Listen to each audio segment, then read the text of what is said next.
Welcome to my channel global lounge. मेरे तमाम students को अस्सलाम वालेकुम। उम्मीद है आप सब खैरियत से होंगे।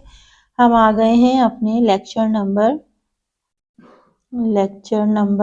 18 की तरफ। ठीक है, अच्छा जनाब, इसमें हम 3 हिस्से पढ़ेंगे और उसके बाद हमारे पास क्वेश्चन आंसर का सेशन आएगा। तो अभी जो हमने पीछे पढ़ा था वो आपका था गारे हीरा में खलवत नशीनी, वो हमने पढ़ा था। अच्छा जनाब, अब हम आ गए हैं हज़रत मोहम्मद रसूल अकरम सल्लल्लाहु अलैहि वसल्लम की सदाकत, अमानत और हुस्न मामलात। अच्छा, इसमें हम पहले जो है सबसे पहले पढ़ेंगे सदाकत, फिर अमानत और हुस्न मामलात। तो ये आपका अलिफ बे जीम हिस्सा हो जाएगा। ठीक है, और इस सबक के पढ़ने से हुस्न मामलात को आप जान सकेंगे और रोज़मर्रा ज़िंदगी में सदाकत, अमानत और हुस्न मामलात को अपना सकेंगे। तो स्टार्ट करते हैं। हुजूर अकरम सल्लल्लाहु अलैहि वसल्लम की सदाकत।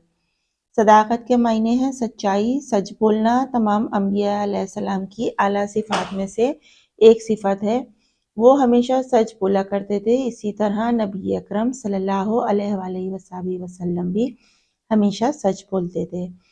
आप सल्लल्लाहु अलैहि वसल्लम ने अपनी सच्चाई और अमानतदारी का ऐसा सबूत दिया कि मक्का के लोगों ने आप सल्लल्लाहु अलैहि वसल्लम का नाम ही अल सादिक यानी सच्चा इंसान रख दिया।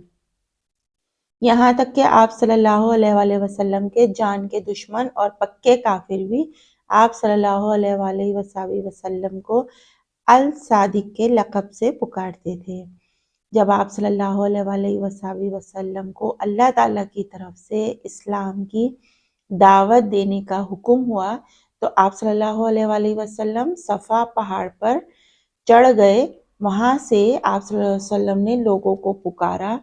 जब लोग जमा हो गए तो आप सल्लल्लाहु अलैहि वसल्लम ने फरमाया कि अगर मैं आपको ये कहूँ कि पहाड़ की पूंछ से एक बड़ा लश्कर आ रहा है तो मेरी बात को मानोगे? सब ने कहा हाँ, क्यों नहीं, इसलिए कि हमने आपको कभी भी झूठ बोलते नहीं देखा। इस तरह सब लोगों ने इकरार किया कि आप सल्लल्लाहु अलैहि वसल्लम ने कभी भी झूठ नहीं बोला।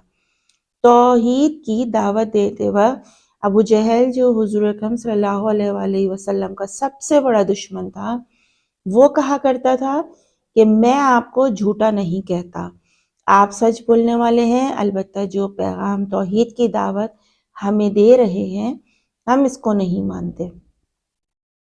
मक्का के दीगर मुशरिकीन भी यही कहा करते थे कि हम आपको झूठा नहीं कहते, मगर जो पैगाम आप सल्लल्लाहु अलैहि वसल्लम दे रहे हैं, हम इसको नहीं मानते। हुजूर अकरम सल्लल्लाहु अलैहि वसल्लम का फरमान है कि मुनाफिक की 3 निशानियां हैं। इनमें से एक ये है कि जब बात करे तो झूठ बोले। प्यारे बच्चों, सच्चाई की आदत इंसान को बहुत सी बुराइयों से बचाती है। जो सच्चा होगा वो हर बुराई से बचने की ज़रूर कोशिश करेगा। इस सबक से ये मालूमात मिलती है कि सच बोलने की आदत आदमी को बहुत सारी बुराइयों से बचाती है। जो सच बोलता है ज़रूर बुराई से बचने की कोशिश करता है। हमें चाहिए कि हुजूर अकरम सल्लल्लाहु अलैहि वसल्लम के अस्वाए हुस्ना पर अमल करके हमेशा सदाकत का मुजाहिरा करें और झूठ बोलने से परहेज़ करें। अल्लाह ताला भी राज़ी होंगे और माशरे में भी इज़्ज़त मिलेगी।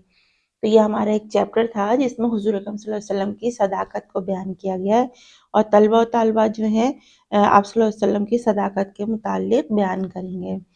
तो ऐसे बहुत सारे किस्से हैं, बहुत सारी बातें हैं, बहुत सारी किताबों में तफ़सील और तशरीह लिखी हुई है कि सदाकत के मायने सच्चाई के हैं। और सच बोलना जो है तमाम अंबिया कराम की आला सिफात में से, जितने भी अंबिया कराम गुजरे हैं उन सब ने सच बोला है, कभी झूठ नहीं बोला और हमेशा सच बोला करते थे। इसीलिए नबी करीम सल्लल्लाहु अलैहि वसल्लम को सच्चाई और अमानतदारी का ऐसा सबूत मिला कि आपका नाम अल सादिक यानी सच्चा इंसान रख दिया था। तो हम भी अपने बच्चों को, अपने स्टूडेंट्स को और सबको यही बोलते हैं कि देखें, झूठ बोलना बुरी बात है, اور سچ بولنا چاہیے ہمیشہ، تو ہمیشہ کوشش کریں کہ سچ بولیں گے اور عہد کریں کہ آج کے بعد کبھی بھی جھوٹ نہیں بولیں گے۔ تو یہ ہمارا ایک چیپٹر تھا، یہ ابھی ہمارا یہ پارٹ 1 ہے، اس میں جو ہے کوئی کوشچن آنسر نہیں ہے، جیسے جیسے ہم آگے بڑھیں گے پھر ہم جب صداقت ابھی ہم نے پڑھا ہے، پھر امانت پڑھیں گے اور حسن معاملات۔ حسن معاملات پڑھنے کے بعد ہم اس کے چیپٹر کے اکٹھے کوشچن آنسر کریں گے۔ اپنا بہت سا خیال کریے، اس چیپٹر کو 2-3 دفعہ ریڈ کریے۔ نیکسٹ والے لیکچر میں آپ سے ملتے ہیں، جب تک اپنا بہت سا خیال کریں، اپنی ٹیچر سائمہ خان کو اجازت دیجیے۔ اللہ حافظ۔